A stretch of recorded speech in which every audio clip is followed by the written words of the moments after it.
denominare acestei componente esențiale a patrimoniului nostru cultural.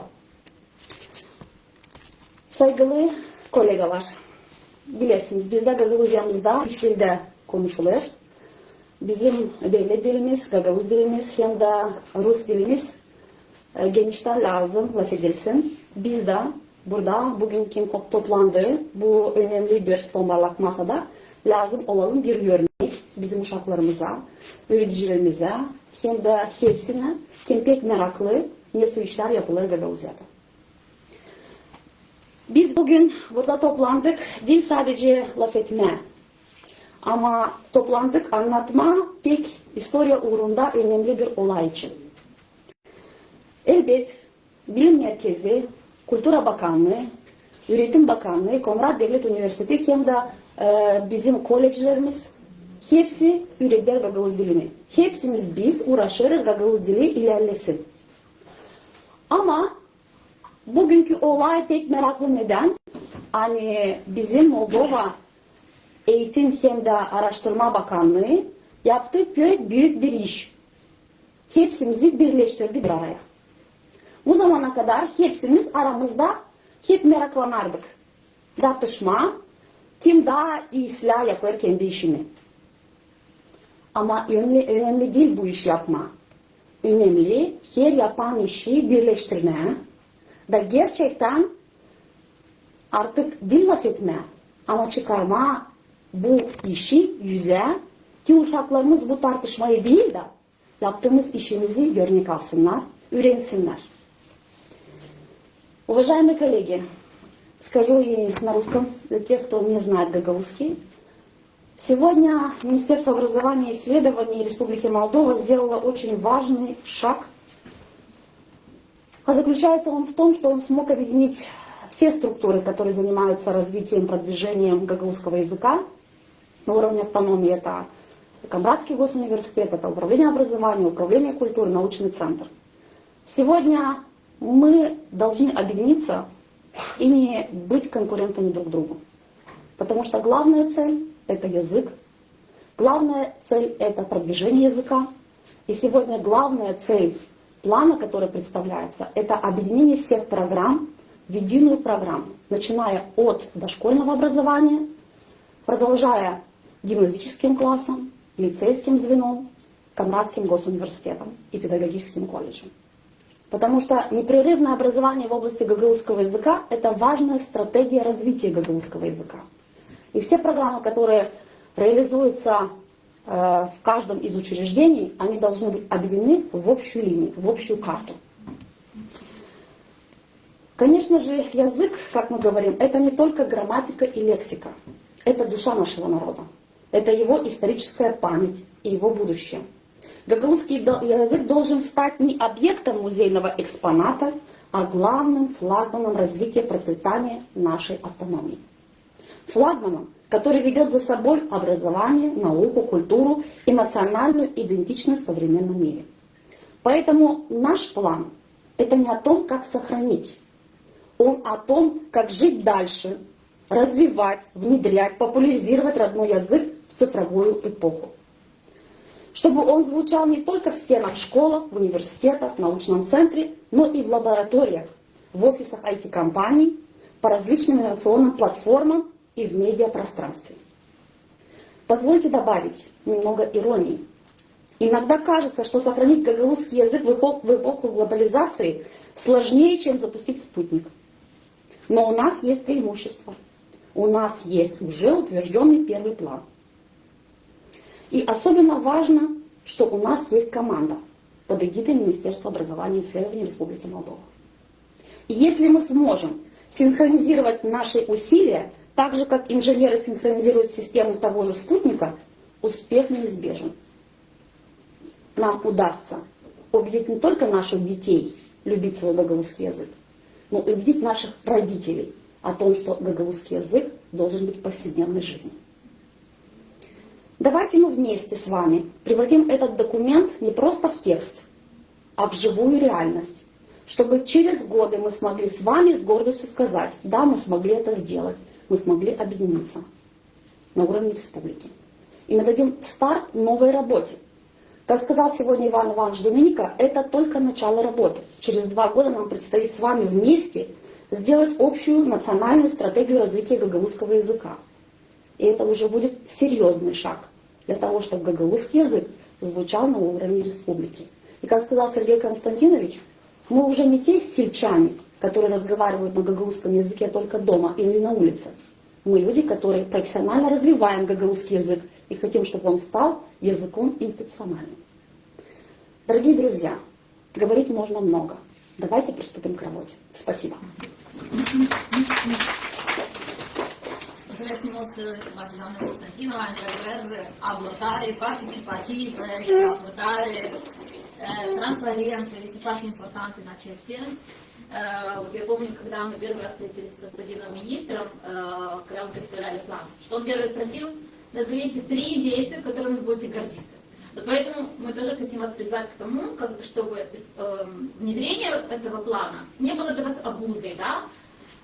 Чтобы это было гордостью. Что мы смогли 1, 2, 3. И маленькими шагами, я думаю, что у нас все получится. Да, у нас информация. Во-первых, мы туда мне Татьяна Стоянова, эксперт ОСЧЕ коммуникации мультилингвы. Саман Клеос, Муназио, добрый день, коллеги. Я думаю, что вы немножко, может быть, и подустали от призывов выступлений. Но мне вместе с тем кажется, что этот разговор очень важен. И каждый из выступающих, и в продолжении, наверное, высказывает и видение, и предложение, и боль. И это является еще раз подтверждением того, что повод для сегодняшней встречи, принятие программы, это не просто своевременное какое-то решение, но оно реально актуально. И это подтверждено и на международном уровне признанием состояния гагаузского языка, и теми цифрами, что Иван Иванович приводил сегодня на базе последней переписи населения. Но вы, как никто лучше, особенно учителя, понимаете актуальность того, что необходимо что-то делать. Формулировки и цифры плана, вещь сухая, поэтому вот такой разговор, я думаю, что он помогает и каждому из нас понять важность и серьезность проблемы, которая перед нами стоит. И, может быть, задуматься и увидеть пути ее более эффективного решения. Я сижу сейчас и думаю, мне в 90-е годы, посчастливилось, имела честь скорее, да, принимать участие в процессах введения родных языков в систему образования.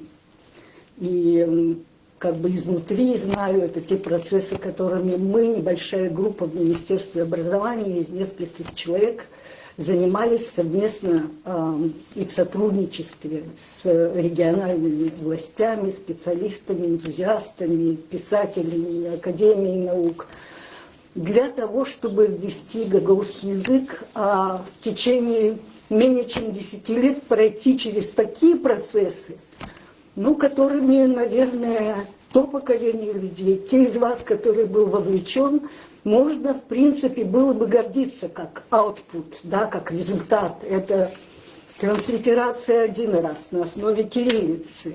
Это баталии вокруг принятия алфавита гагаузского языка. Такая вовлеченность, такой энтузиазм всего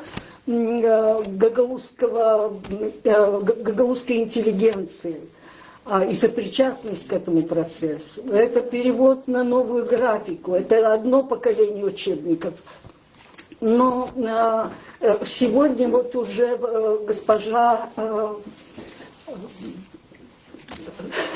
и Кнестева, и Константинова уже говорила о том, что создана серьезная инфраструктура образовательная, культурная, для того, чтобы гагаузский язык жил, развивался.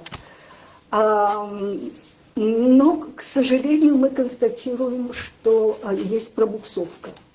Несмотря на то, что у нас столько и центров, которые этим занимаются. И сегодня дети, уже не те дети, что в 90-е, которые только приступили к изучению гагаузского, уже сколько лет традиции изучения гагаузского языка, а сегодняшние реалии говорят о том, что есть пробуксовка, и вместо того, чтобы у нас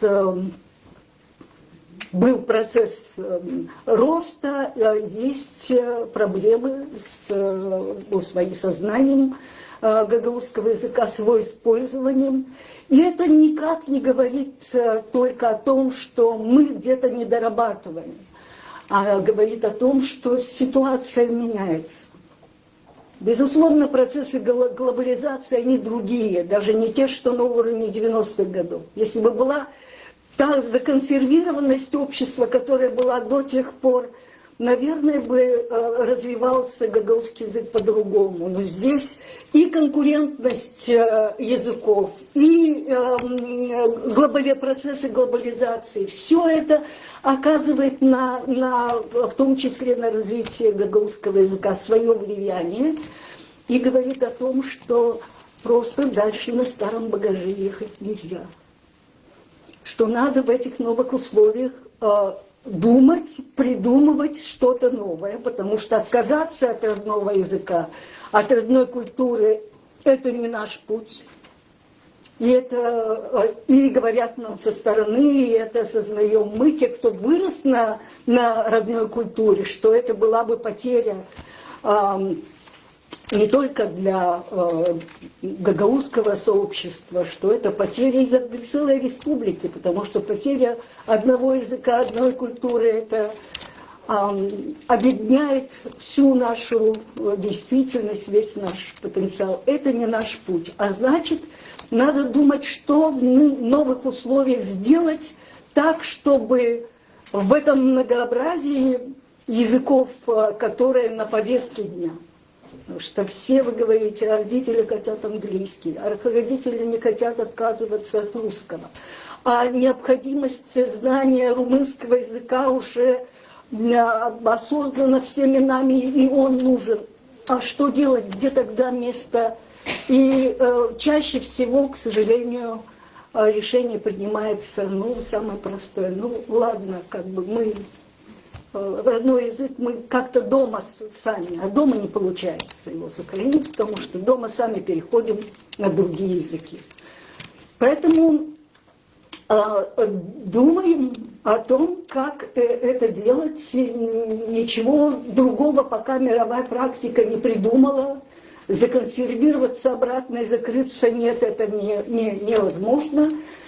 Есть путь многоязычного образования, если его правильно построить, то тогда должно найтись место, должны найтись и для родного языка, должны найтись аргументы, но вместе с тем нужно менять и технологии работы с родным языком, технологии языкового обучения в принципе для того, чтобы в учебном процессе все эти 4 языка находили свое место и чтобы мы обеспечивали эффективность. А это значит основываться на новых методиках. Это значит вносить изменения. Наталья Николаевна с этого начала, это ее боль. Думать, а что надо изменить в преподавании и гагаузского языка наряду с остальными языками. Да, он наш родной язык, но он находится в другой ситуации. Он в среде многоязычия, он в программе многоязычия. Поэтому как это все совместить, необходимо дальше думать, а не ехать на старых санях. Они не работают, и мы с вами в этом убеждаемся. Я скажу то, что очень часто повторяю, возможно, что у вас говорила. Конечно, в этом процессе во всем школа, хотим мы или не хотим, мы педагоги, всегда обижаемся, что чуть что виновата школа, чуть что, ну, не виновата, но школа – это то место, та институция, которая обладает наибольшими возможностями для того, чтобы повлиять на ситуацию, для того, чтобы изменить, потому что через школу проходят все поколения за поколением. И влияние учителя, роль учителя никто не заменит.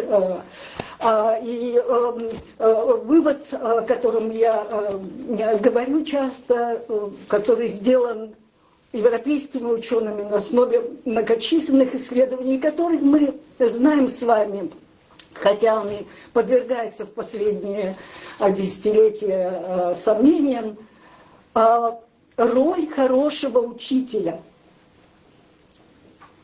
заменяет сумму всех остальных факторов, которые влияют на качество образования. Поэтому, безусловно, очень важно, как мы помогаем этому учителю, как мы готовим этого учителя. И вы видите, что в программе заложены курсы повышения квалификации учителей. Предусматривается, есть у нас программа, план действий по многоязычию, и там заложены. Войдет в силу программа вторая по румынскому языку, то есть возможности для того, чтобы, и ресурсы для того, чтобы поддержать учителя в этой новой многоязычной среде и в связи с новыми задачами, которые есть, создаются возможности. Важно эти возможности использовать эффективно. Посмотреть на программы подготовки кадров учителей уже сегодня. Потому что школа пустилась уже, детские сады пустились в путь уже с многоязычием, а система подготовки должна бежать вдогонку, когда она должна была бы опережать. То есть надо думать, что там делать. Система повышения квалификации. Нельзя со старыми программами. Обратитесь к учителям. Сотрудничество, оно неизбежно, оно очень важно. Обратитесь к экспертам.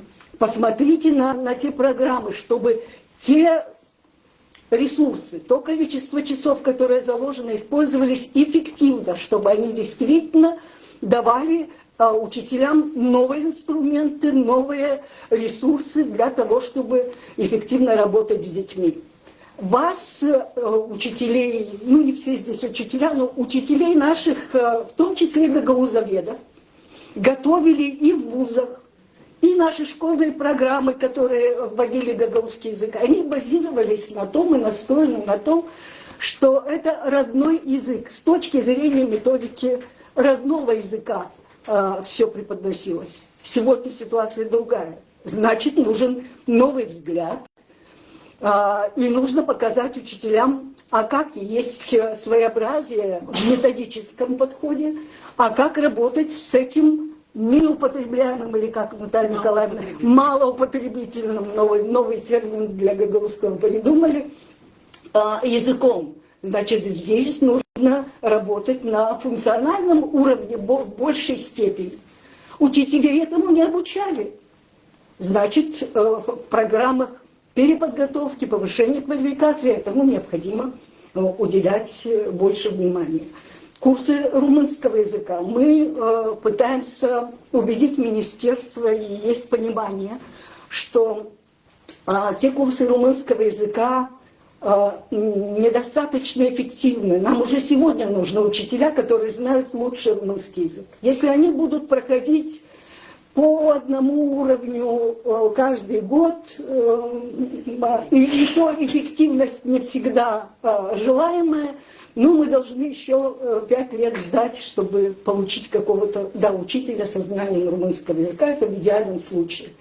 Поэтому попытаемся в этом году, в новой программе, сделать отдельную группу учителей, в первую очередь тех, кто уже сегодня вовлечен, в преподавание в многоязычную программу тех школ, которые начали эту работу, чтобы продвинуть более интенсивный курс подготовки учителей этих по румынскому языку. Это еще одна возможность. Запускаем и ищем, министерство ищет возможности за счет, в том числе, партнеров, как готовить и менеджеров, и учителей по методике КРИЛ, по методике многоязычного образования. Эти же процессы должны идти в системе подготовки кадров. Планов громадье, что называется. Надо, чтобы каждый из нас определил свое место в этой большой работе. И, как сказали уже коллеги, без того, чтобы сотрудничество было на всех уровнях, центр, автономия со своими возможностями, те круги, которые вовлечены в эти процессы, чтобы мы не собирались только на презентации и подведении итогов, необходим постоянный диалог, нахождение совместных решений для того, чтобы те ресурсы, те усилия, которые вкладываются, те надежды, которые мы вкладываем все в реализацию этой программы, чтобы они были успешно достигнуты. Спасибо, удачи вам и нам всем. Да, спасибо вам. Devam edelim. Hadi bakalım hangi çalışmalar, ne niyetler koyduk bu planı ilerletmeliyiz. Bu planla üç genel niyet koyduk. İlk genel niyet bağlı halk institusyonel köklü üretim bazasını kabul etmeliyiz. Elbette kavga dilinin durumunda. İkinci niyet bağlı daha çok üreticilerden ya da Gagavuz dilinde uzmanları hazırlamak için. Hem de üçüncü niyet koyduk ki anaları, babaları ya da yerli topluluğu çekme ki Gagavuz dilini öğrenme, kullanma, ilerletme. Bu niyetlere bakarak bu takım çalışmaları gerçekleştirdik. Labide hem okul öncesi birimlerinde hem orta okul birimlerinde, hem kolejin biriminde, hem büyükler adını, hem üniversitelerde. Diyeceğiz okul öncesi birimine değinip gerçekleştirdik ki genel planını çok dilli üretim modellerine yenileşme. Hem de Gagavuz dilinde okul öncesi üretim kurumlarına değinip kurikulumu da yeniletme. Çünkü Gagavuz Roman dilinde bu yıl yenilecek. Biz bu diyeceğiz paralelde hem Roman hem Gagavuz dilleri öğrenilirler paralel. Bu prensibi lazım kurtaralım, bu prensibi lazım kabul edelim. Ondan da var bir niyetimiz ki Gagavuz dilinin de kurikulumunu yeniletsin. Öyle nice Roman dilinde olacak. Bu olabilir okul öncesi üretimlerinde. Orta birikim hazırlık grupları için Gagavuz dilinde uzun vakitli projeleri de kurulacak. Yeni kurikuluma göre ama bu olacak 2027 yılda. Bu yıl ama genel üretim kurumlarına değine kurikulum hazırlanır. Bunu artık bilirsiniz, siz de katılırsınız. Bu proses ilerlenir. Bu yıl gene ilerleteceğiz, ne hazırlayacağız bir kurikulum ama büyük insanlara değine A1, C2 uğurlarına değine kurslar, program yapacağız. Elbette ki kurikulum kurulacak.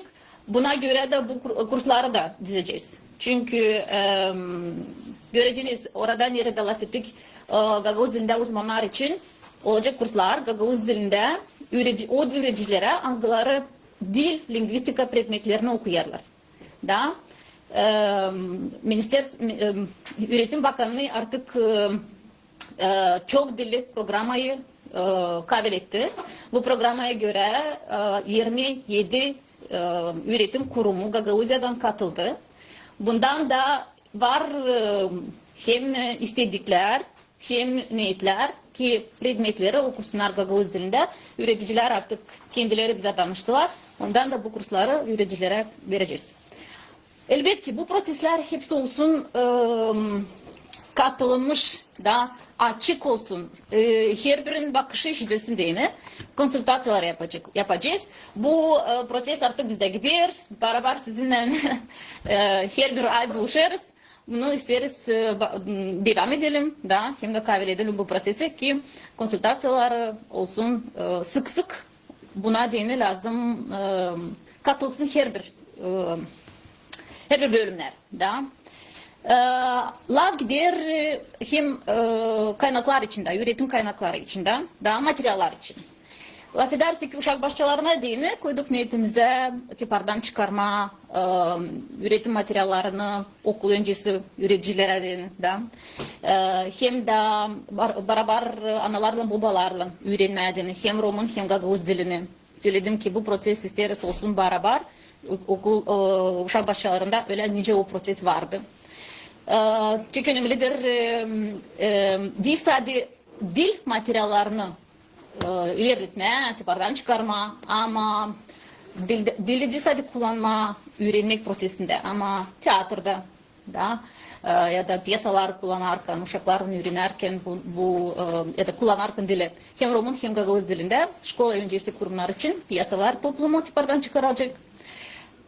2027 yıldan olacak bir yeni predmet da ben hem cümle. Şimdi var dizvoltaya personalı hem de духовно нравственное воспитание. Da bu predmetleri siz Gagavuz dilinde okuyorsunuz kimi kurumlarda.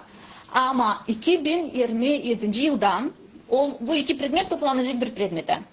Da olacak ben hem cümle. Eu și societate, eu și lume. Bundan da koyduk ki bu predmetler yani materyalları iki dilde olsunlar. Hem Roman hem Gagavuz dilinde ki üreticilere daha kolay olsun bu predmetleri okuma. Bu predmet çekilecek 1. 5.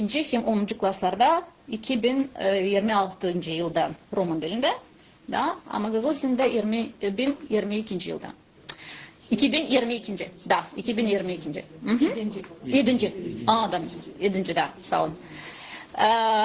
Ne önemlidir ki illüstrasyonlu sözlükler uşaklara adına tipardan çıkarılacaklar. Hem de onlar değilse de tipardan çıkarılacaklar ama online sıfır platformasında da olacaklar ki kolaylık olsun onları kullanma. Başka da elektronik varyantında sözlükler hem ensiklopediyalar olacak. Gene söyleriz ki bu platforma ne tipardan çıkarılacak, ne oluşturulacak, onlar hepsi olacak sıfır platformasında ki hepsi hem uşaklar hem onlara babalar, üreticiler, studentler onların da kolaylıkları olsun bunları kullanma. Bakacağız daha doğru diyeceğiz öğrenicilerin dil becermeklerini ilerletmediğini ne koyduk niyetimize? Koyduk niyetimize ki Gagavuz dilinde dış zahmetinden Gagavuz dilini kullanma. Dil sadece derslerde. Burada gider genç araştırıcılar için konkursunu Gagavuz dilinde yapma. Da. Gagavuzya'da üretim kurumlarında üretim prosesinin bir gün diyeceğiz. Hadi başlayalım bir günden daha. Abrel'in 27'inde ne zaman Gagavuz dilinin günü da sadece bütün üretim prosesi Gagavuz dilinde olsun. Hadi değil sadece orta okullarda bunu yapalım ama uşak başçalarında da onların artık var görgüsü bunu yapma. Kolejde de, üniversitede de ama değil sadece studentleri anılarını Gagavuz dilini öğrenirler. Ama başkalarına da. Bu önemli bir iş. Çünkü Gagavuz dili, Irina Konstantinovna da söylediği dil lazım sadece kullanılsın okulda. Da. Hadi verelim kolaylık okul kullanılsın her bir orada. Motivasyon gelir bizden. Da. Hem de örnek de gelir bizden. Ama Zaharya söylediği de выйти из рамки da, собственного комфорта. Ben de şimdi çıkarım buradan. Gagavuz dilinde çoktan laf etmedim. Ama niyetimi bunu koydum ki Gagavuz dilinde laf edelim ki bu logikacıl da değil mi? Gagavuz puanını için laf etmeye Gagavuz dilinde lazım olsun. Elbette ki. Da. ne niyetimize hata koyduk hani dış zamiyetinde Gagavuz dilini kullanma, öğrenicilere dini yaz okulları yapma. Bu olacak 2027 yılda. Başka masterclass okul öncesi kurumlarında masterclass okumak, masterclassları yapalım. Ama teklif edelim analarının babalarının. Olsun bir kere ayda. Olsun siz kendiniz bunu düzün. Biz koymadık bir plan, hani her hafta teklif edersiniz analara, babaları ya da yazıcıları ya da başka kültüra hizmetçilerini. Yok. Kendiniz yapınız bir plan. Duyacaksınız ne kadar meraklı mı olacak analara, babalara, ne kadar onlar katılacaklar. Çünkü öğretim bakımında olacak şimdi bir programı nerede hepsi öğreticileri, hepsi terbiye edicileri, öğreticiler bu masterclassları yapma, oluşturma. Bu çalışmayı biz planımıza koymadık. Çünkü o Öğretim Bakanlığı'nın genel planında var. Hepsi terbiye ediciler. Bütün Moldova'dan katılacaklar bu programa. Ama bizim planımıza koyduk ki o öğreticiler ya da o terbiye ediciler hangileri yardım ederler uşaklara Gagavuz dilini öğrenme. Onlar bu masterclassları artık hazırlayacaklar. Çünkü bilirler nice. Kimi var nasıl katma, nasıl var nasıl onları yapma öyle uşaklara olsun meraklı. Kolejde okunulacak bir kurs Gagavuz dilinde poetika yaratıcılığı laboratoriyası olacak bir fakultatif kursu. Bana göre çok bir meraklı bir iş çünkü gene birer uşaklara kolaylık Gagavuz dilini kullanma. Değil sadece okulda, değil sadece Gagavuz dili zanatlarında da. Daha bir iş, güzel bir iş olacak. Bakanlık aldığı bir karar Gagavuz dilinde spektakülleri koyan okul tiyatro birimlerinde ödül verme. Olacak konkurs. O öğretim birimlerinde nerede var okul tiyatro kursları o uşaklar gösterecekler tiyatroları Gagavuz dilinde onlara olacak ödül. Konkurs gibi yapılacak. Bu olacak bu yıldan. Genel niyet ikinci ilerletme adına bu takım çalışmalar yerleştirildi. Lav gider kimi predmetleri Gagavuz dilinde okuma diyeceğiz. Mikhail Çakır Koleji'nde okulacak predmet halk adetleri hem tradisiyaları. Önemlidir ki üniversitede bu programda nerede angıları hazırlarlar Gagavuz dilinde öğreticileri. Orada girdirilsin okul öncesi öğretimin modülü. Ki o öğreticiler angılarını hazırlarlar okullara değil mi? Onlar okuyabilsinler okul öncesi kurumlarda da. Bu önemlidir çünkü çok kere öğreticiler bize danışarlar ki bizim diplomamız var ama biz okullarda ya da okul öncesi kurumlarında işleyemeyiz. Çünkü lazım geçelim bir kualifikasyon da buna göre de bu modülü önemlidir koyma. Elbette ki Danastoyanova söyledi artık ki önemlidir ki girilsin klil ya da çok dilli için öğretmek için modülleri. Yine gider o disiplinalarda angıları hazırlarlar pedagogik öğreticileri. Lav gitmiyor sadece Gagavuz dilinde öğreticiler ama lav gider hepsi predmetler için. İstoria öğreticisi ise hep kadar o lazım geçsin ki bu modülü çok dilli metodikasını bilmediğini ki bu kurslar, bu predmeti ya da türlü predmetleri Gagavuz dilinde götürsün. Elbette ki üniversiteden çıkarılacak tipardan üniversitet leksiya kursları hem de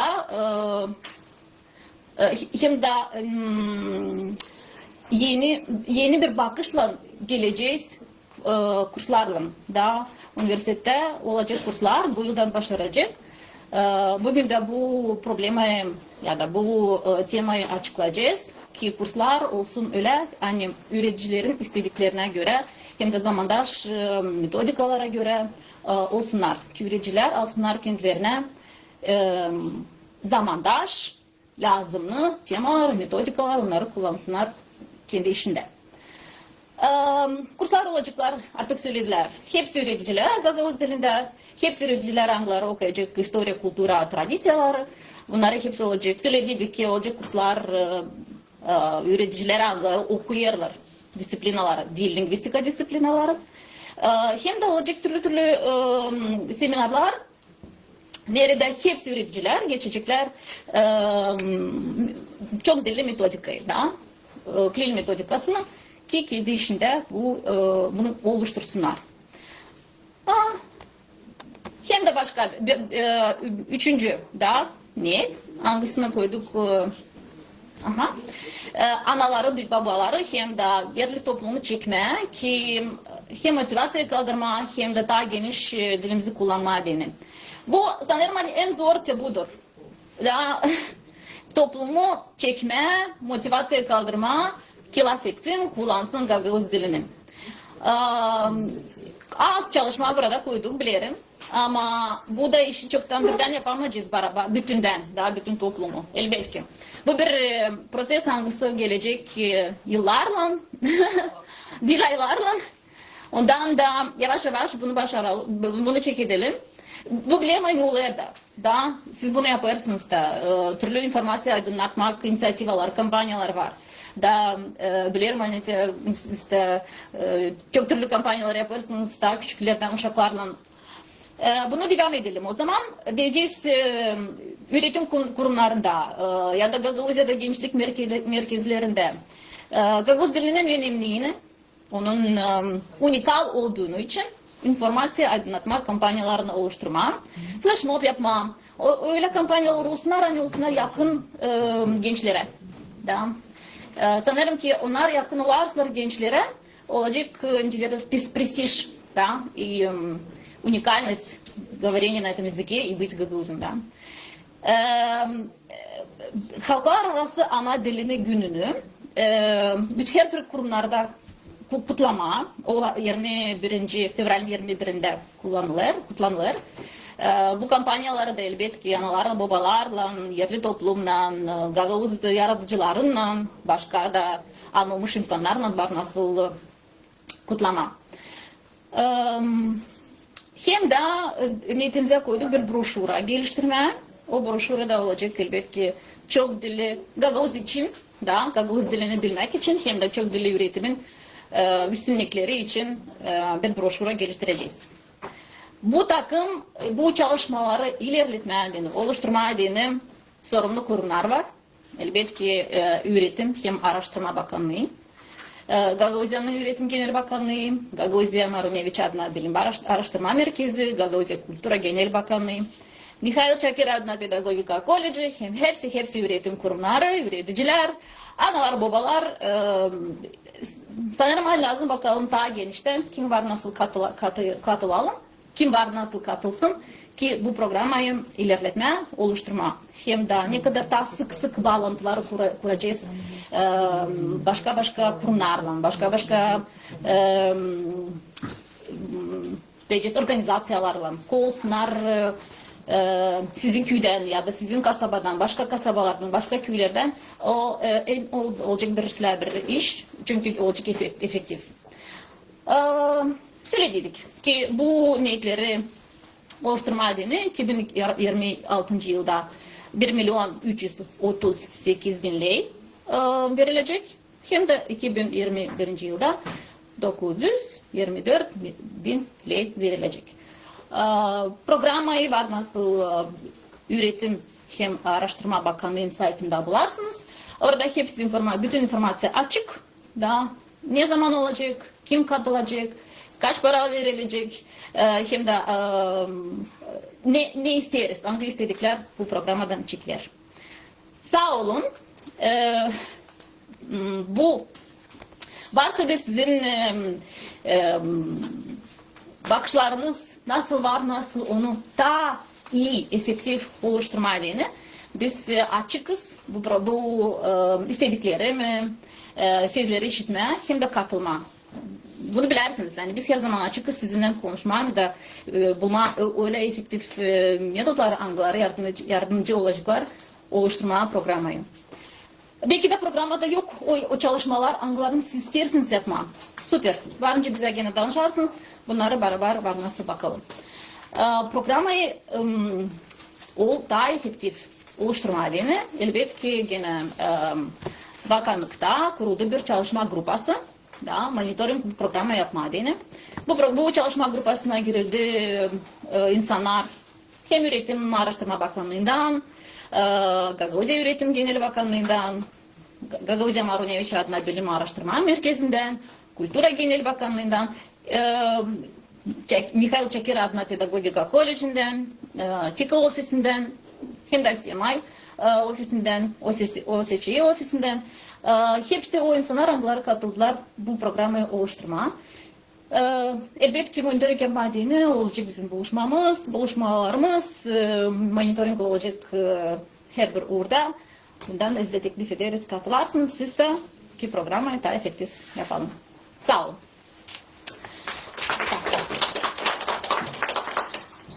Öte doğru, klipte, La Ferreris Üniversitede, Galina Николаевна Латыцин, bu kadar. Da, нужно начало. Üreticiler için. Da, geçin. Da, bir üniversitet hazır yapma üreticilerin ya da Gagavuz dilinde uzmanların uğrunu kualifikasiyasını kaldırmayı. Zaman hayırlısın hepsine. Artık ne bana kadar 3 kere hepsi sıralı ne lazım yapsın Kavradiyat Üniversitesi ama daha bir sıra açıklayacağım size. Rudin'de orada plandan ben seçtim sadece o işleri biz lazım yapalım, onun için açıklayacağım kısadan Rudin'de. Да, хотел сказать, да, еще раз спасибо в первую очередь Министерству образования и исследований, то, что оно организовало такую работу, создало рабочую группу и является, как сказать, поддерживает работу в развитии и сохранении русского языка. Мы, работая на кафедре, консультируясь с нашим преподавателем, мы обсудили, что могли бы мы за эти 2 года выполнить, и в итоге какие моменты вошли в этот план. В первую очередь, это как мы ранее занимались подготовкой кадров, учителей русского языка, курс повышения квалификации, непрерывное образование. По 2 программам мы реализовали программу. Это по программе Гагаузского языка дошкольного образования и Гагаузский язык и литература для учителей гимназии лицейского образования. Сейчас, так как было сказано неоднократно, что те программы уже немножко, что называется, раз в 5 лет мы так их обновляем, но возникла необходимость в другой, так сказать, методике преподавания гагаузского языка. Поэтому сейчас нынешний план, который, вот, как сказала Дмитрий, уже практически вчера его привезли подписанным министерством, 2 программы. Это одна из них «Либо литература Гагауза», и вторая это «История культуры по городу Гагаузна». Первая программа, она будет начать уже практически реализовываться уже с 9 марта, только что обсуждалось. И эта программа рассчитана на 600 кредитов, 20 часов, будет реализовываться 2 месяца. Следующая программа по названию «История культуры гагаузского народа» это рассчитана на 900 часов, на 30 кредитов, и она начнет реализовываться в августе на 3 месяца. Всего запланировано было 50 учителей на курсы гагаузской языка и литературы в этом году, в 26-м, и 50 в 27-м году. А по истории культуры и традициям практически вот в августе необходимо всем учителям пройти эти курсы, так как неоднократно сами учителя обращались в момент, когда происходило обсуждение куррикулум по этой дисциплине, что не хватает, во-первых, и материалов по истории гагаузского народа, и опыта преподавания истории, потому что так как филологи читают дисциплину, поэтому эта программа практически очень актуальна. Следующий. На данный момент кафедра выпускает кадры по специальности гагаузский язык, румынский язык, литература и по специальности гагаузский и турецкий язык, литература. Здесь в программу было предложено добавить еще разработать 2 программы, 2 учебных плана. Это по специальности гагаузский язык и английский. Мы практически год назад выпустили такую группу, но то был старый план, сейчас попытаемся, как сказать, пройти авторизации по данной программе. Потому что гагаузский и румынский, как было сказано неоднократно студентами, в том числе, что только на территории Молдовы можно реализовать. А если будет еще английский, то есть вероятность, что если, как было сказано, желательно, чтобы кадры оставались в Молдове, но если такое случится, что с таким дипломом ребенок мог, что называется, ну, специалист, работать и в других государствах в том числе. Следующее, да, есть другая программа, это гагаузский язык и дошкольная педагогика. Данная программа уже практически, ну, консультировалась с кафедрой педагогики и психологии, думаю, что еще надо хорошо продумать, так как у нас дается только по авторизации 5 бюджетных мест, а чтобы группу набрать, нужно 10 и более студентов в группе. И поэтому нам немножко проблематично набрать группу 10-15 человек. Если мы возьмем 2-3 программы параллельный набор, то есть вероятность, что мы все этой группы не наберем студентов. Но надо подумать еще раз, обсудить эти моменты. Следующее, это, как было предложено, добавить в нынешние курсы по гагаузскому языку и литературе еще методологию КЛИЛ, интегрированное преподавание предмета языка, что и будет, так сказать, сделано. Также вот было запланировано 26 год организация стажировок в модельных учреждениях, это в детских садах, школах с передовым опытом преподавания гагаузского языка. Такой опыт уже был, неоднократно управление образования делегировало учителей для обмена опыта в Турцию. Думаю, что в дальнейшем будет тоже такие стажировки организованы. Также было запланировано выпуск издание курса лекций по дисциплине современный гагаузский язык морфология и курс лекций по дисциплине основы тюркологии, и также по литературе тюркских народов. Так как вы уже в курсе, что мы, к сожалению, в этом году потеряли одного доктора конференции кафедры, думаю, что мы заменим, как сказать, то, что заменим, выпустим пока фонетика и лексикология, потом в дальнейшем этот курс лекций тоже будет разработан. Следующее. Организация программ непрерывного обучения для преподавателей по дидактике, да, это уже было озвучено. Следующее. Организация стажировки и обмена передовым опытом в Турции для студентов преподавателей гагаузского языка на 24-27 годы. Следующее – это открытие программы докторантуры по специальности тюркология. Здесь ответственный указ Министерства образования, но партнером является Маратский университет, поэтому в том числе тут указан. Следующее. Организация различных конференций национальных, международных по проблематике гагаузского языка, с целью продвижения академических исследований, обмена передовым опытом и распространения научных результатов. На эти 2 года также запланированы. Следующее. Это организация различных кампаний по продвижению и повышению осведомленности о значимости гагаузского языка для культурной идентичности совместно с молодежными центрами и организациями региона Гагаузии. Следующее. Организация образовательных мероприятий, посвященных международному мирного языка 21 февраля. Мы ежегодно на кафедре проводим данные мероприятия, в том числе вот буквально в четверг мы провели это мероприятие. Также принимали участие студенты как экономического факультета, национальной культуры, так и юридического факультета. Студенты читали стихотворения на различных языках, изучали языки румынский, гагаузский, украинский, французский, английский, немецкий, какой там еще упустил, и болгарский, да. И девушка даже заявила желание спеть песню на румынском языке, там стихотворение, то есть очень детям понравилось, были розданы сертификаты студентам. Так, и, по-моему, на этом все наши конкурсы. Спасибо большое. Мы говорили еще о том, что для того, чтобы привлечь студентов, да, министерство запустило программу «Инновация Молдова».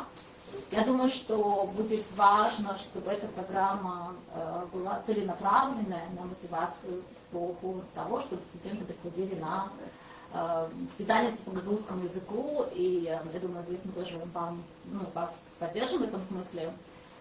Не просто общие какие-то, приходите в наш университет, да?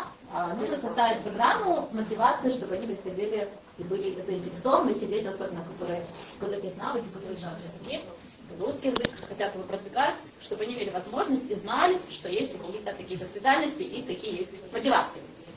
В этой связи, Юля, хочу добавить, что у нас все студенты, которые поступают в Калининградский государственный университет, на специальности, в которых есть изучение гагаузского языка, гагаузский, английский и так далее, ежемесячно получают дополнительную стипендию государственную. Первое. Второе. все начинающие педагоги, молодые, которые приходят в школу и первые 3 года работают, получают ежемесячно дополнительно 1 оклад. Вот вы представляете, какие есть хорошие, да, преимущества есть, и мотивация высокая. Потому что не только министерство, да, выделяет на это деньги и на поощрение, и на мотивацию студентов, да, но и управление образованием. Я думаю, что если родители, дети услышат об этом, для них будет донесена информация конкретно о том, что для специальности по гагаузскому языку есть какие-то такие-то поощрения, то я уверена, что группы наберутся, поэтому надо действовать. Да, пожалуйста. Это все говорится. Мы все говорим, что у вас будут 2 стипендии, но этого мало. Если вот Молдова даст еще одну стипендию хорошую, я уже такого мы об этом говорили, да, мы об этом говорили у нас тоже. Мы по-другому никак не можем привлечь к себе абитуриентов. Ну, надо думать. Но это не сегодня делать, изменения не приходят за день. Bine, despre promovarea limbii găgăuze în instituțiile de învățământ și comunitate, o ofer cuvântul doamnei Uzun. Bună ziua, stimați colegi! Добрый день, уважаемые коллеги! Hoş geldiniz bugünkü toplantımıza. İnanıyorum herkese kim bugün bizim aramızda sever içten bizim bu güzel Gagavuz dilimizi ve herkese savaşlar yapmayla hani bu dil yaşasın değil sadece bizim aramızdan ama uşakların arasındadır. Ve yavaş yavaş yıldan ki bu planlar, algıları bizim önümüzde gerçekleştirecek ve bizim Gagavuz dilimiz yeniden üretecek bizim uşakların içinde. Kısadan isterim anlatmayı size hem Rus dilinde hem de Gagavuz dilinde söyleyeceğim. Çünkü bizim aramızda var misafirler, angıları daha bilmeyenler var cebimler Gagavuz dilinin. O yüzden başlayalım. В 2025 году деятельность по реализации программы расширения сферы применения гагаузского языка была направлена на системное развитие преподавания родного языка, укрепление его статуса в образовательном пространстве и расширение практического использования в общественной жизни. Работа осуществляется Главным управлением образования Гагаузии в рамках действующего законодательства и включает образовательные, методические, культурно-просветительные и стимулирующие мероприятия. Особое внимание уделяется поддержке педагогических кадров, развитию многоязычного образования, проведению региональных конкурсов, фестивалей и акций, а также обеспечению стабильного преподавания гагаузского языка в школах и учреждениях раннего образования. Представленные результаты, которые я дальше представлю, отражают комплексный подход к сохранению, популяризации и развитию гагаузского языка в автономии. Birkaç laf söylemem gene Gagavuz dilinde dikkatli hissetledim bana yine neyi gösterdi, neyi ister gerçekleştirdi bu 2 yılın içinde. Biz artık en az 5 yıl bunu yaparız. Gerçekten yaparız çünkü bizim okullar, bizim öğreticiler Gagavuz dilinde çalışırlar, bütün öğretmenler yaparlar hepsini. Neyi? Biz onlara teklif ederiz. Civarda isterim gösterme ilkin ne tancideme para uğrundan ne yapar genel öğretmen müdürlüğü. Выплаты, осуществленные Главным управлением образования в 2025 году в рамках исполнения закона о Гагаузе 2018 года о расширении сферы применения гагаузского языка. Bakın paralar burada hepsi yazılı. 1.661.000 lei, onların arasından 481.815 lei verilir bütün öğretim kurumlarına, angılarında geliştirilir Gagavuz dili. 7.368 lei verilir iki öğreticimiz yabancı deme angıları hazırlıyorlar, öğreticileri angıları götürüyorlar, 2 предметы nice terbiye технологическое воспитание, художественное воспитание Gagavuz dilinde. Biri bizim aramızda bugün Sofya Levserovna kaçıncı yıl öğretirsiniz bizim öğreticileri? 4. yıl. Bu öğreticilerin yardımıyla bizim bu 2 predmet 6. yıl artık geçirilir Gagavuz dilinden. Bu da iyi bir şey.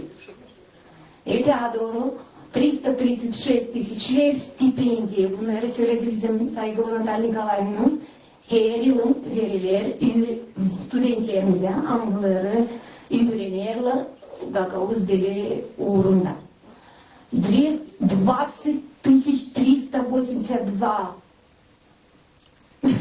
лев, специальная надбавка к заработной плате. Bunu da söyledi bizim Nataliya Nikolayevna, ikinci kere istemiyorum tekrarlama. Daha doğru. Şimdi geçerim bu olaylara, anıları geçerler sürekli bizim öğretim kurumlarında. Koda adetleri. Burada ben gösterdim 2025 ama en az 5 yıl bu geçer. Bu büyük bir meropiyati. Hangisi toplar bütün öğretim kurumları nereden geliyor toplanır. En talantlı uşaklar da gösteriyorlar kendi bilgilerini Gagavuz dilinde. Kendi bilgilerini değil sadece dilde ama adetlerde de. Çünkü onlar savaşlarla gösterme nice geçer kolada onların ailelerinde. April 27'si biz biliriz yani bu yortu, ana dilin yortusu da biz her yılın bugün de yaparız, geçtiririz türlü meropiyatlar. Bugüne kadar bir ayın içinde bence demek bütün öğretim kurumlarda geçer türlü meropiyatlar.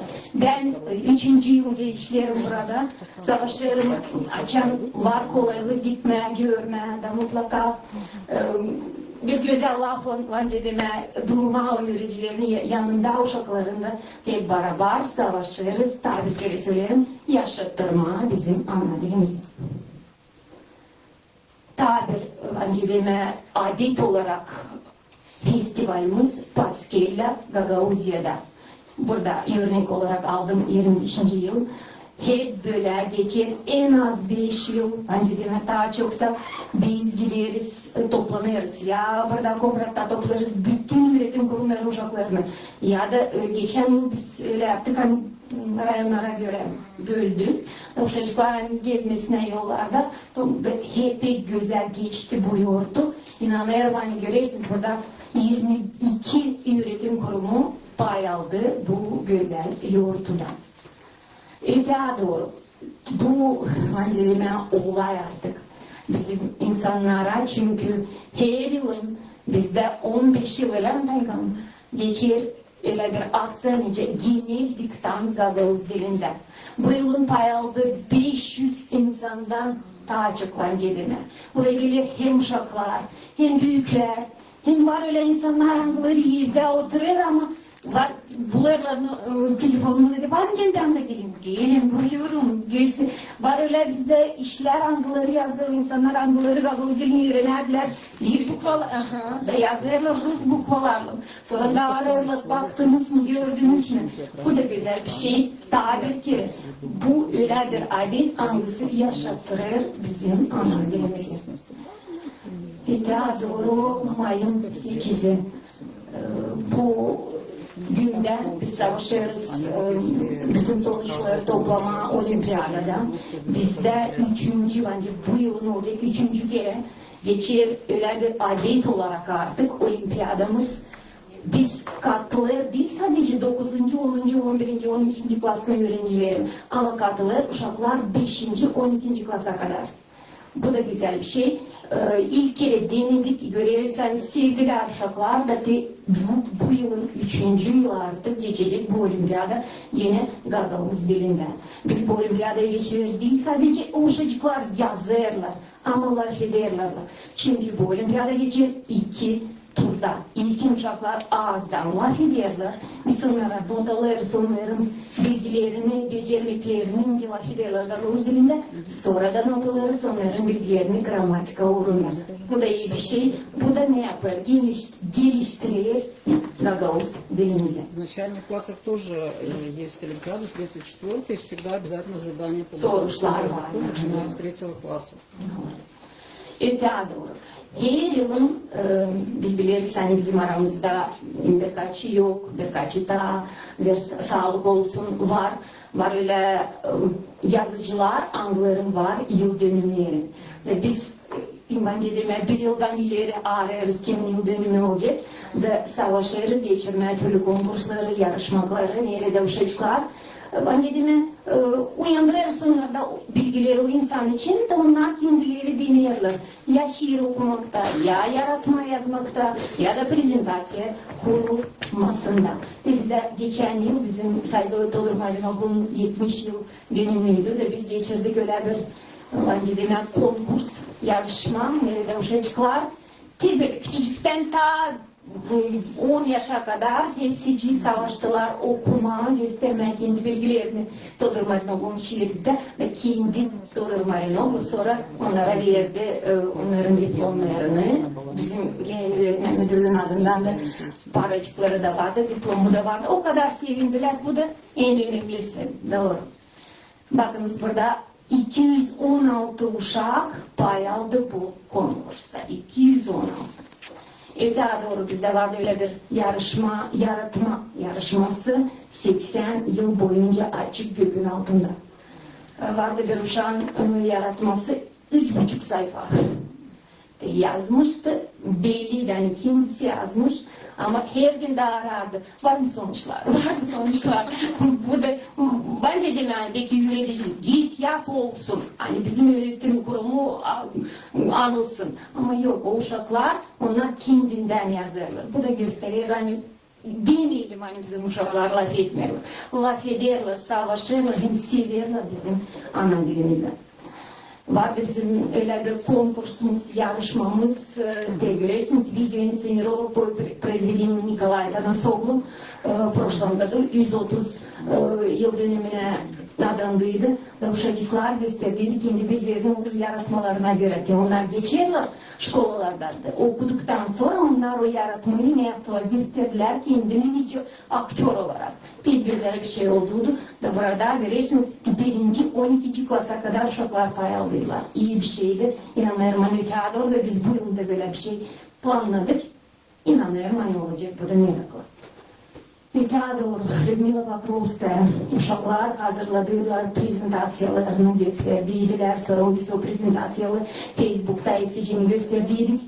Her bir uşacık savaştıydı göstermek kendi bilgilerini bu insanlara da lazım bilmem. Onlar bilirler yazıcılarım. Ama bu insanlar angıları durarlar bizim dilimizin temelinden onlara da onlar lazım mutlaka bilsin. Öteye doğru neydi bizde görüyorsunuz final регионального чемпионата по интеллектуальным играм среди лицейского звена. Burada vardı 25 bölük. Bu bölüklerin arasında uşaklar yarıştılar da gösterdiler kendi bilgilerini Gagavuz dilinde de, Gagavuz dilin historiasında da, adetlerinde de görüyorsunuz burada var. Padreçikler nerede görülür ne kadar onlar seviniyorlar hani o günde pay aldılar bu konkursta. Bizim regional foto konkursumuz benim güzel Gagavuz'un görüyorsunuz her yılın uşacıklar pay alırlar, yollarlar bize o padreçikleri de biz onları toplayıp her yılını çıkarırız kalender sonra da bağışlarız insanlara anıları sevgiyle anırlar, severler bizim ana dilimizi. Yarışmamız Gagauzya glazami молодежи. Görüyorsunuz burada var birkaç resim bizim aramızda. Onlar hepsi o yarışmaktan uşacıklar yine pay alırlar, aktifdiler. O resimlerin arasından biz saydık en iyilerini. На проведение региональных мероприятий, направленных на расширение и сохранение Гагавузского языка, было потрачено 231 тысяча леев. Patriotik lineykalarımız. Kim ne derse desin ama efektif. Çünkü kim sayar, sever bizim dilimizi onlar aktif pay alırlar. Bu lineykalarda da biz görüyoruz hani hem direktörler hem de uşaklar hem de öğreticiler büyük bir hodulukla geçiriyorlar bu lineykaları. Öteye doğru 30 yıl bizim gimnamıza. Bunu da geçirdik. Bu patriotik bir aksiyaydı. Anısı geçti hem şkolalarda hem de öğretim uşak bahçelerinde. Burada patriotçikler, güzel uşaklar çaldılar, gösterdiler bilgilerini. Gördük hani bizim uşaklarımız bilir bizim gimnamızı. Bu da en önemli niyetimiz. Конкурс «Лучший дидактический проект урока». Bu konkurs geçmişti dekabr ayında biz topladık sonuçları. Şöyle yürüyiciler bence Liman burada bizim aramızdadır. Onları yolladılar. Kendi didaktika planlarını biz de topladık onları hepsiciğini araştırdık, baktık. Var tane değişik işleme. Önce böyle yıldan savaşarak öğreniriz. Biz bence demek hepsi burada öğreneceğiz ama herkesi de öğrenir yıldan. Bir lazım korkma öğrenme. Öğrenince olacak en iyi bence bir didaktika planlarımız birkaç yıldan sonra onlar hepsi toplu bizim saytımızda kim ister görmeye ya da paylaşmaya verebilir ancak görmeye de görmeye oradan onları. В 2025-2026 учебном году в соответствии с действующим учебным планом в общеобразовательных учреждениях АТО ГАУЗе обеспечивается изучение дисциплины родной язык и литература. Преподавание данной дисциплины осуществляется в 41 учебном заведении автономии. В рамках реализации образовательного процесса обучение гагаузскому языку и литературе охватывает 12 351 обучающихся, что соответствует 608 классам. Данные показатели свидетельствуют о стабильном функционировании системы преподавания родного языка и о сохранении устойчивого интереса к его изучению в образовательных учреждениях. Здесь тоже видно, сколько деток, сколько у нас вот на сегодняшний день действует 115 учителей гагаузаведов. С 2019 года большинство учреждений образования АТО ГАГАУЗе обеспечивает преподавание дисциплин технологическое и изобразительное искусство на гагаузском языке. И у нас уже с 1 по 6 класс эти предметы в основном проводятся 100% на гагаузском языке. В образовательных учреждениях автономии проводится комплексный мониторинг внедрения и практического использования. Мы не просто, можно сказать, внедряем этот проект, мы еще и мониторим. И мы приглашаем, чтобы не только учителей, но и сотрудников университета, сотрудников НИЦ, которые вместе, мы не идем ругать, мы все время вместе. И очень хочется, чтобы все-таки вот этот куррикулум, который мы внедряем второй год подряд, чтобы он сохранился, потому что он действительно облегченный, и там у деток больше возможностей говорить. Многоязычие, biz biliriz hani bizim şkollarımızda çoktan artık kullanılır bir çok dilim ortamı ve büyüklüğüne bakınca bizde 41 şkola nerede uşaklar katılırlar bu çok dilim ortamı ama sadece 27 verdi ne kendi заявкasını doğru Kişineva. İnanıyorum hani gelen yıllar daha çok olacak çünkü birkaçı çekindi. Korkuyor ya olacak mı olmayacak mı doğru ben yapmayayım doğru yaparım. Beraber konuşarak inanıyorum hani daha çok olacak gelen yıllar. В 56 учреждениях раннего образования Гагаузии внедряется многоязычное образование. Bizim şkolada gara, uşak başçalarında da çok dilini üretim gider hem yüksek uğurda. В каждом детском саду праздничные мероприятия, утренники проводятся с соблюдением процентного соотношения использования языка. 30% на гагаузском, 30% на румынском и 30% на rусском языке. Var öyle bence meropриятия, anglolar geçiriyor sadece Gagauz dilinde, bu da pek güzel bir şey. В настоящее время 73 воспитателя, преподавателя гагаузского языка работают в учреждениях раннего образования. Görüyorsunuz bizde öğretici 115, burada da 73.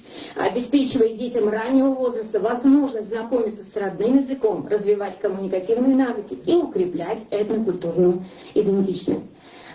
Здесь stepeni burada görüyorsunuz hani procentlar yükselir yavaş yavaş adım adım ama bizim rezultatlarımız görünüyor. Региональная олимпиада по дисциплине гагаузский язык и литература söyledim onu. Görüyorsunuz burada sonuçlar. Burada Respublika uğrunda olimpiyadamız bizim uşaklar kabli iyi bir şey görüyorsunuz. 12 yer. Birinci, ikinci, üçüncü uğra göre. 60 uşak pay aldı. Konkurs sреди преподавателей языковых дисциплин. Biz bunu da bırakmadık bir tarafta. O da oldu bizde dekabr ayında. Ve bizim öğreticiler herkesi kabul etti değil. Sadece bence demeye metinlik ama kabul etti para uğrunda da. Güzel bir para. Hepsi sevinmişti. Hepsi kısmetliydi. Değil sadece hani para kabiliyeti ama herkes kim yaklaş. Hadi söylerden sağ olun hani gördünüz bizi. Sağ olun hani görürsünüz hani biz işlerisin yaparız bu işi. Bizim jurnalımız. Çoğu burada bilir hani bu jurnal artık kaç 10 yıldan ziyade var öğreticilerin yerinde. Kaç? Herkesi bilince onun çalışma, herkesin var kolaylığı onu kullanma. Kendi uroklarında da öğretici savaşırık hazırlama neyse açık bir ders alıp eline görüp oradan birazcık buradan birazcık toplamaya da insana çok daha iyi olur. Bu yıldan biz saytımıza koyduk bu jurnalları da her bir öğretici varınca alsın elektron variantta alıp oradan birazcık alsın kendi içe koysun da daha hızlı bence deme hazırlansın kendi uğruna. Burada görünüyor bizim rezultatlarımız, cici uşaklar veriyorlar bizim egzamki. Bu anca o sonuç neye biz yetişiriz. Yani o da bir yani bizim öğreticiler çalışırlar da bir yerde durmuyorlar. Görürsünüz o balları, görüyoruz hani onlar yıldan yavaş yavaş ama ne yapar yükseliyorlar. Bu da en önemlisi. Biz doğru yoldayız. Таким образом, представленная информация свидетельствует о последовательной и системной работе по расширению сферы применения гагаузского языка на всех уровнях образования и культурно-общественной жизни региона. Реализуемые мероприятия, финансовая поддержка педагогов и образовательных учреждений, внедрение многоязычного образования, проведение олимпиад, конкурсов и региональных акций способствуют укреплению интереса к изучению родного языка, повышению качества преподавания и расширению его практического использования. Достигнутые результаты подтверждают устойчивой проводимой языковой политики и формируют основу для дальнейшего развития и популяризации гагаузского языка в образовательной среде и обществе. Sağ olun, var olun, hep beraber inanıyorum hani dilimiz yaşayacak. Sağ olun. Siz de sağ olun. Teşekkürler. Sağ olun, Александра, Сляжа. Очень оптимистично. Очень приятно. Это новое. Мы только объявили сейчас. Это будет сюрпризом. Da, sevinirim ki güzel işler var. Bu da güzel.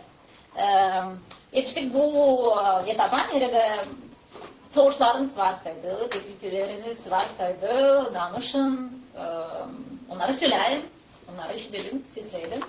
Da. Varmasa buradan yerimden. Elbette ki. İşlerim. Ya da proşun mikrofondaysın. Bana kalsa işi bir yer burada daha küçük. Maalesef paranın anlattığı ne yapıldığı doğrudan da çok işler yapılıyor. Siz söylediniz ne yapılacak 2 yıl içinde. Doğrudan da çok büyük kuvvet koyulur yürüyeciler tarafından. Gagavuz dilimiz yaşasın diye. Çok yapılır, çok yapılma planda koyuldu ama ben bir fikir söyleyeceğim. Belki de bu fikir hepsinin hoşuna gelmeyecek. Ama biz uşak başçalarını Gagavuz diline çevirmesek bana kalsa biz başaramayız. Biz türlü metodlarla denedik kurtarma dili. Türlü metodlarla çalıştık yapma öyle uşaklarla fetsin. Ama görüyoruz biz yanlış yolda. Şimdi de yapıyor. Moldova Respublikası da koşuldu bu işe. Sağ olsunlar. Biraz geç koşuldular. Keşke tarihleri bakılsaydı bu iş. Peki o zaman bugün başka türlü orada olacaktık. Öyle düşünüyorum. Ama dediğim gibi uşak başçalarını Gagavuzca'ya çevirmesek biz laf eden uşak bulmayız. Bu sert bir laf ama bu bir fakt. Uşak başçalarından kare bilmem olacak mı kuvvetli, olacak mı bu verimli bu iş. Eğer biz uşak başçalarını çevirsek ben düşünüyorum hani biz ilk şkolayı da lazım olacak çevirelim Gagavuz diline. Bak ancak bunlar yapılınca biz laf eden uşak bulacağız. Biz dilimiz ancak böyle kurtulacak. Bu benim fikrim. Bilirim hani çok kişi bunu beğenmez bu fikri. Kötü karşılayacak ama bu bir fakt. Bu benim fikrim. Sağ olun. Güzel, sağ olun siz sağ olun. Elbette ki her bir varyantları lazım. Bakalım, analiz yapalım, ona göre de karar alalım. Ya, bunun gayrısından. Başka teklifler var mı? Yok. Online fayalanlar varsa de sorularınız, da, stimați colegi, dacă aveți întrebări, propuneri, comentarii, da, vă rog frumos să ne dați de știre. Vedem inimioare. Inimioare, da? Vedem inimioare, înseamnă că suntem. Înseamnă că sunteți cu noi. Aceasta este foarte bine. Da, mulțumim frumos. Было 96. Da, mulțumesc foarte mult. Sağ buna göre programımız geçirdik. Size sağ söyleriz.